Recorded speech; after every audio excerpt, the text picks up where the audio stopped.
দুধ, গুড়, বাতাসা সব রকম দিয়ে এত সুন্দর লেগেছে।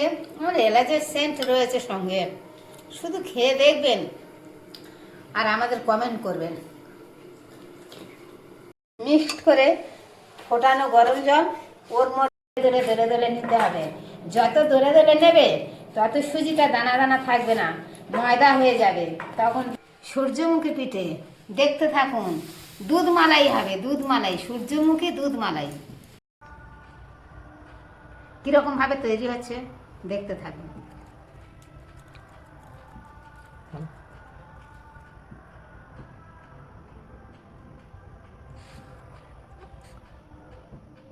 দেখুন দাদারা দিদিরা, দেখুন সূর্যমুখী পিঠে, সূর্যমুখী দুধ ক্ষীরের মালাই হবে, দুধ ক্ষীর মালাই, দুধ ক্ষীর মালাই।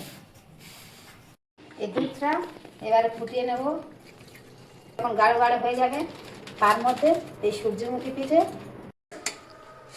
পিঠেগুলো দিয়ে বেশ খানিকটা এখন ফোটাবো।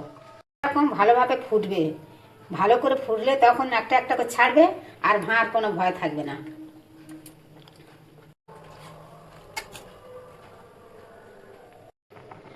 দুধ গাঢ় হয়ে গেছে, পিঠেও সিদ্ধ হয়ে গেছে। এবারে আমি উপর থেকে বাতাসা আর নলেন গুঁড়ো দিয়ে একটু ফুটিয়ে আমুলের দুধের গুঁড়ো একটু গুলে উপর থেকে দিয়ে দেবো। পিঠেটা খুব টেস্টি খেতে লাগবে। দেখো দুধ সূর্যমুখী রেডি। এইবার আমি পরিবেশন করব। দেখো দুধ সূর্যমুখী পিঠে কত সুন্দর হয়েছে। এইবারে তোমরা এরকম ভাবে খেয়ে দেখবে আর আমাদের ভালো করে কমেন্ট করবে। উপর থেকে একটু নলেন গুড় ছড়িয়ে দিব, আরও টেস্টি লাগবে। আহ কি দারুণ, অপূর্ব পিঠে, অপূর্ব সুন্দর। আপনারা শুধু খেয়ে দেখবেন, ভাই ও বোনেরা খেয়ে দেখবেন কেমন লাগে।